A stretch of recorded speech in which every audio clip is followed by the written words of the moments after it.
morning, Mr. Jagtiani. Morning, how are Chet. you? How you doing? Can I call you Arun? Please feel free. Yeah. Thank you. So how can I help you today, Chet? Well, I'm here today because I'm interested in real estate. Is it possible to give me a little insight about yourself first? Well, Chet, as you know, I was born here in St.Maarten, and I've lived in New Jersey, lived in London, lived in Miami, and I've been back in St.Maarten now for about 6 years. And since being here, I've been working in real estate. Arun, I guess one of the first things I need to know is who can own property in St.Maarten? Yeah, that's one of the beautiful things about real estate here is there are no restrictions on, any specific nationalities not being able to own. You don't have to be a resident to actually own here.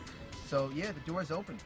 And if you've got the money and you see what you like here, we'd welcome you. What should be my first step to getting into a nice premium property? Well, I suppose the first step is deciding what kind of real estate we want. Obviously there's a difference between, commercial and residential. Beachfront to hillside, condo to villa, so many different things. Some people want to be on the lagoon with a boat slip. It all depends what your wants and needs are.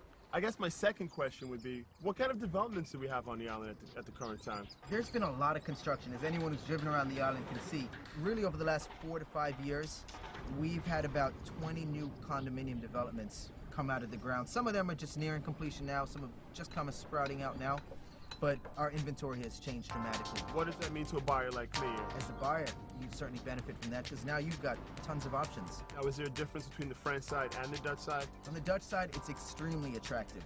You have no annual property taxes, at least not at the moment. You do have the one-time transfer tax at closing, which is about 5%. On the French side, you do have annual taxes. It's nothing outrageous. It's very comparable to a lot of U.S. markets. And of course, you have closing costs as well. But depending on which property you're looking at on the French side, annual taxes will kind of fluctuate. So once again, if we decide on something there, we'll break it down for that specific property. I won't be on the island. Can I get property management? Yeah, there are numerous options. There's several companies as well that can provide you with fantastic service. Or you can even hire your own caretakers. You've got a few options to take in that route. You've got me interested. I think what we should do is maybe go see a few properties and see what I can get into. Hopefully we can narrow down the search a little bit and find the right one for you. Premium property, baby. Let's do that. That's what I'm talking about. All right.